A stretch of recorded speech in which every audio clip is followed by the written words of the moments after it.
Molly's gerbil had a tiny bedroom with its own even tinier gerbil cage. I can't describe it, but I felt like some part of Molly was still here.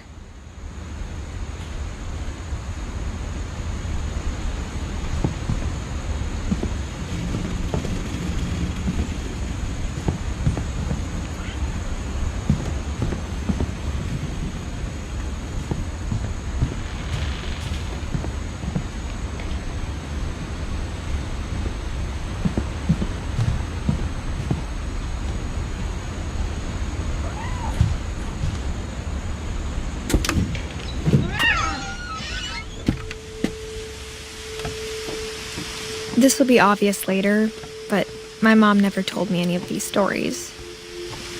Edie would have, but Mom didn't like bringing up the past. Though, when we adopted a stray kitten, she was the one who named it Molly.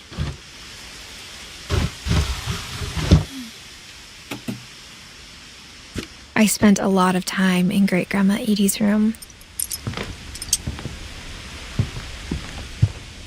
Her room was like a museum. For 500 years, the Finches have been famous throughout Norway for their fortune and misfortune.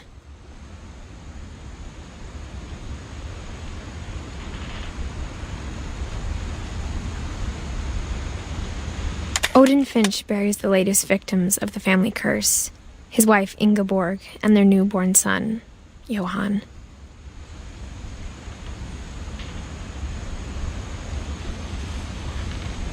On January 7th, 1937, he set sail with his family and his house, hoping to leave the curse. But 40-foot waves off the coast of Washington send the house and Odin to the bottom of the sea.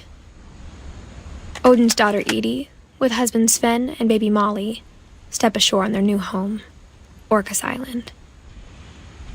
Odin Finch is the first to be buried in the new family cemetery. His daughter Edie is already dreaming of a new Finch house.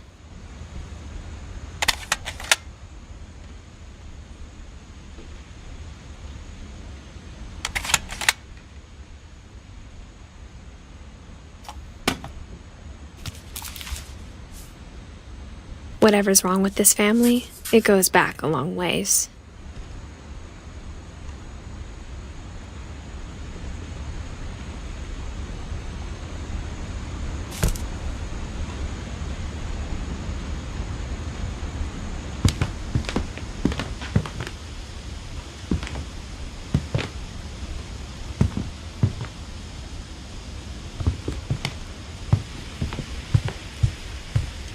When Edie told people Sven was killed by a dragon, she could also have said he was building a dragon-shaped slide that collapsed.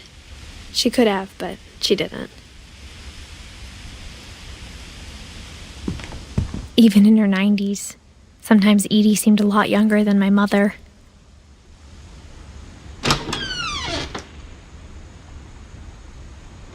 The only trace Grandpa Sam's first wife Kay left on the house was the pink bathroom. It was a pretty big trace.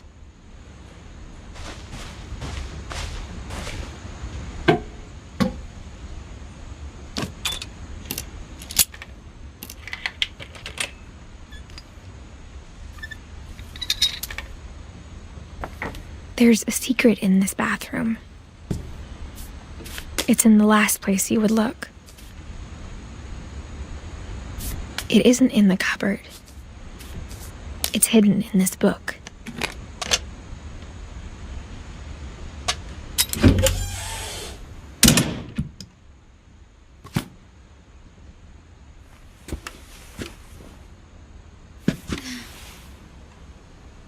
Sven gave Sam an old camera he'd refurbished. He never put it down.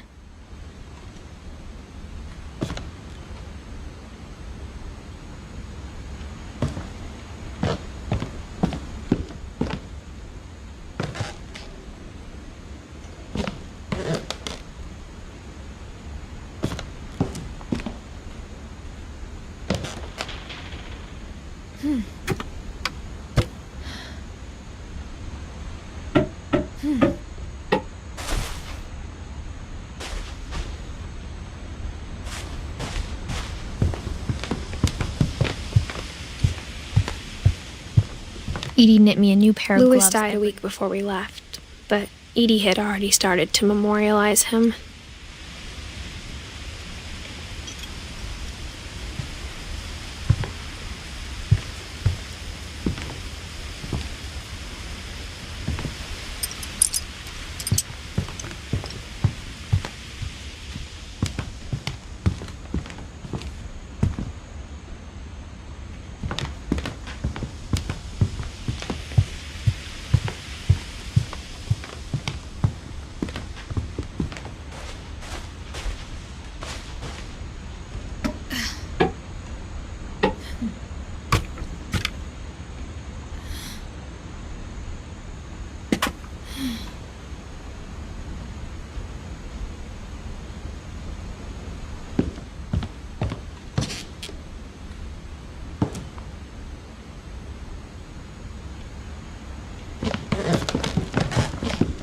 From the paintings on the wall, it was clear my brother Milton had been here before me.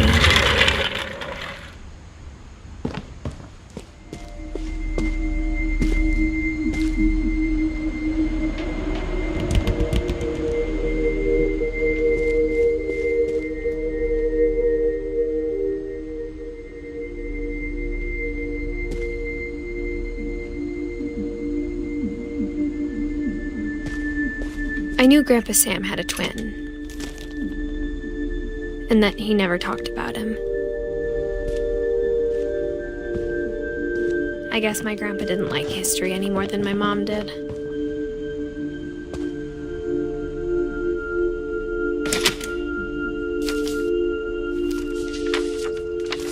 How I Want to Remember My Brother by Sam Finch.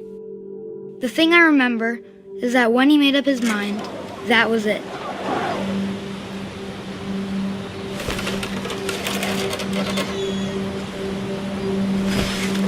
My brother said he'd die before he ate another mushroom, and he did. At Barbara's funeral, we swore we'd never be afraid again, and he wasn't. I think Calvin always wanted to fly. Sam, coming! Dinner's ready! Coming! But that day, he finally made up his mind to do it. I told him going around was impossible.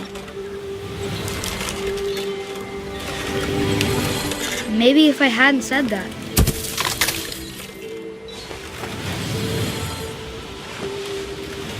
Calvin, I'm not gonna tell you again.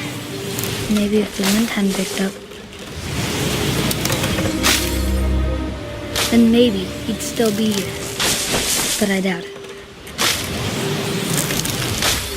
I think he'd already made up his mind. That's what I want to remember about my brother.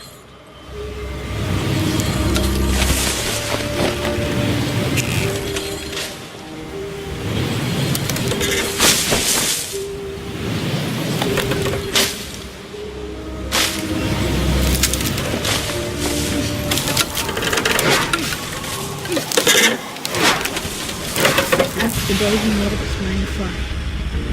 And he did.